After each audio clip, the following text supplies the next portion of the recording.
নমস্কার বন্ধুরা, সরস্বতী কুকিং চ্যানেলে আপনাদের সবার স্বাগত। আজকে আমি তৈরি করে দেখাবো আপনাদের পানের কুলপি। কুলপি তো অনেকেই খেয়েছেন, কিন্তু পান দিয়ে কি কখনো কুলপি তৈরি করে খেয়ে দেখেছেন? আজকে আমি মিঠা পানের কুলপি তৈরি করে দেখাবো, যেটা খেতে অসাধারণ, আর এই গরমে একটা ফ্রেশ ভাব আসবে।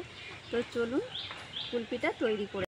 তো ভিডিওটি প্রথম থেকে শেষ পর্যন্ত দেখবেন। ভিডিওটি প্রথম থেকে শেষ পর্যন্ত দেখার জন্য অনুরোধ করছি। আর ভালো লাগলে একটা লাইক, কমেন্ট, শেয়ার করবেন, আর চ্যানেলটিকে সাবস্ক্রাইব করে আমার পাশে থাকবেন। তো আমি উনানে একটা কড়াই বসিয়ে দিয়েছি। কড়ার ভিতর দিয়ে দেবো অল্প একটু জল। এরপর আমি এর ভিতরে 1 প্যাকেট লিকুইড দুধ দিয়ে দেব। এখানে 500 গ্রাম দুধ আছে, মানে 500 ml দুধ আছে। তো দুধটা আমি এর ভিতরে দিয়ে দেব। দিয়ে দুধটাকে ভালো করে জাল করে নেব। তো বন্ধুরা, দুধটাকে কিন্তু নেড়ে নেড়ে ভালো করে জাল করতে হবে। তো আমি নেড়ে নেড়ে একটুখানি দুধটাকে ঘন করে নেব। তো দুধটাকে আমি একটু ঘন করে নিয়েছি। এরপর আমি এর ভিতরে দিয়ে দেব হাফ বাটি চিনি। আমি পরিমাণ মতন চিনি দিয়েছি। তো আপনারা যে যেমন মিষ্টি খান সেই হিসাবে দেবেন। তবে যেমন দুধ সে তার থেকে একটুখানি পরিমাণে চিনিটা বেশি দিতে হয়, কারণ ঠান্ডা হওয়ার পরে সেটা কিন্তু একটু বেশি মানে পানসা লাগে। তো সেজন্য চিনির পরিমাণটা একটু বেশি দিতে হয়।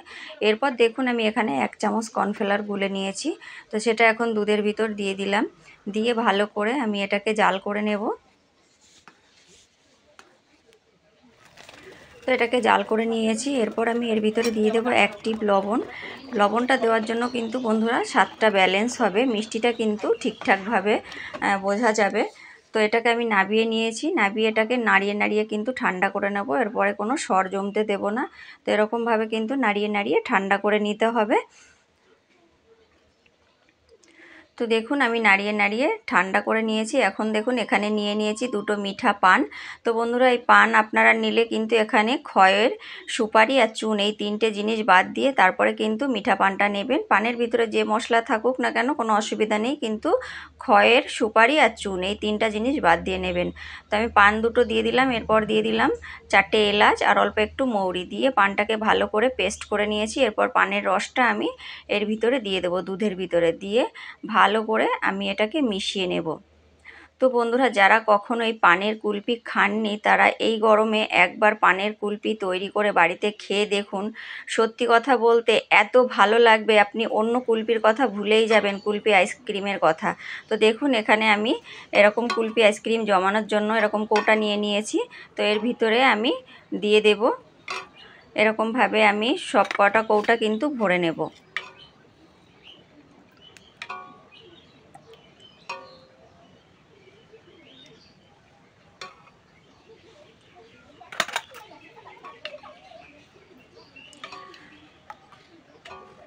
তো আমি সমস্ত কৌটাগুলো কিন্তু সম পরিমাণে ভরে নিয়েছি।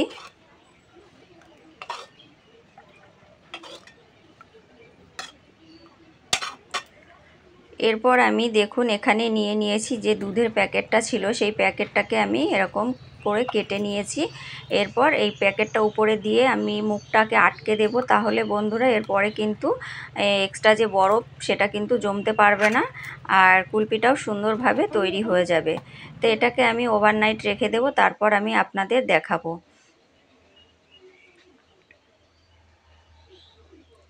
ফ্রিজে রেখে দেব। তো এটাকে আমি এখন ফ্রিজে রেখে দেব।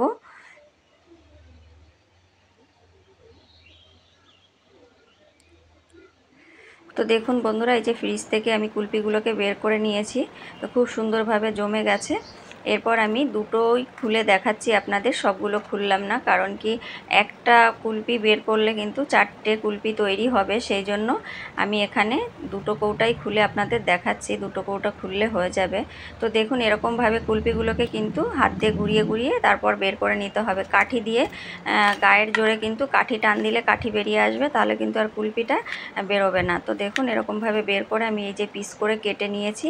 তো এরকমভাবেই কিন্তু আমি দুটো কৌটাই কুলপিগুলো বের করে কেটে নেব।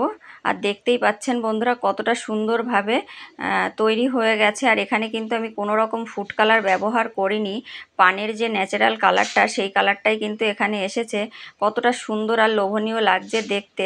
এরপর আমি এর উপর থেকে একটু কাজু বাদাম আর পেস্তা বাদাম ছড়িয়ে দিলাম দেখার সৌন্দর্যের জন্য।